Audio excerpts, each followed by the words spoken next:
gace gakurikiye ariko Pro Tips.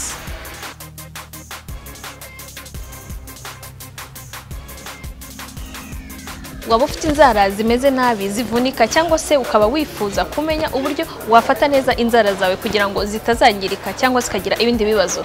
Muri Pro Tips uyu munsi rero tugiye kurebera hamwe uburyo bwiza bwo gufata inzara ndetse no kugerageza kugira ngo izangiritse zongere zisubirane ubuzima bwiza.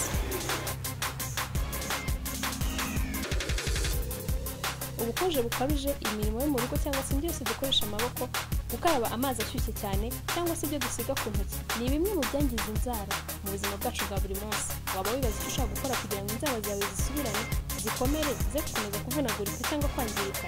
Muri Pro Tips y'uyu munsi tukaba twabateguriye bumwe mu buryo bworoshye wakoresha uri no mu rugo kugira ngo inzara zawe zikomere ubutaha ntizizongere kuvunagurika. Uburyo bwa mbere ni ubwo gukoresha amavuta ya olive ndetse n'amata. Uvanga amata n'amavuta ya olive ku rugero rungana, ubundi ukayakoresha massage inzara mu gihe kingana n'iminota 10 byibuze rimwe mu cyumweru. Uburyo bwa kabiri ni ugukoresha umunyu. Uvanga ikiyiko kimwe kinini cy'umunyu mu gice cya litiro y'amazi y'akazuyazi, ukavanga kugeza umunyu umeze neza, ubundi ugashyiramo intoki mu gihe kingana n'iminota 10, ubundi ukazinyuguza neza n'amazi asa neza, ubundi ukazisiga amavuta. Uburyo bwa gatatu ni ugukoresha indimu n'amavuta ya olive. Fata ibiyiko bibiri binini by'umutobe w'indimu ukabivanga n'amavuta ya olive, ibiyiko bibiri n'ubundi binini, ubundi ugakora massage intoki n'inzara, ukabikora ibingibi byibuze inshuro 2 mu cyumweru. Uburyo bwa kane ni ugukoresha umunyu n'ibumba.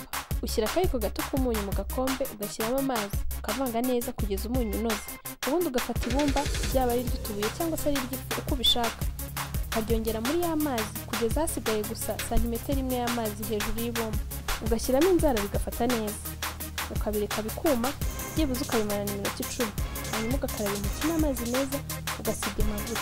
Harimo gukingira inzara mu gihe ukora imirimo yo mu rugo cyangwa se indi mirimo itandukanye ukoresha amaboko. Icya mbere ni ugukingira inzara mu gihe ukora imirimo yo mu rugo cyangwa se indi mirimo itandukanye ukoresha amaboko ishobora kwangiza inzara. Icya kabiri ni ukudakaraba amazi ashyushye cyane kandi buri gihe. Icya gatatu ni ukwirinda gufungura ibintu bitandukanye ukoresheje inzara zawe. Icya kane ni ukutarya inzara n'intoki. Icya gatanu ni ukudakoresha ligne y'icyuma igihe uca inzara zawe. Icya gatandatu ni ukureka inzara zikaruhuka hagati ya za manicure. Aha ni ukuvuga ku bantu basiga vernis, ukareka mu gihe wayikuyeho inzara zikabanza zikamara iminsi ziruhuka ukabona gushyiraho iyindi. Icya karindwi ni ugushyiraho base transparente ariyo dukunda kwita neutre mbere yo gusiga vernis yahisemo. Icya munani ni ukwirinda ko inzara zawe zumagara na rimwe, ahubwo ukajya uzitaho buri gihe ukazisiga amavuta. Ibi rero bikaba ari ibyo wagenderaho kugira ngo inzara zawe zigumane ubuzima bwiza.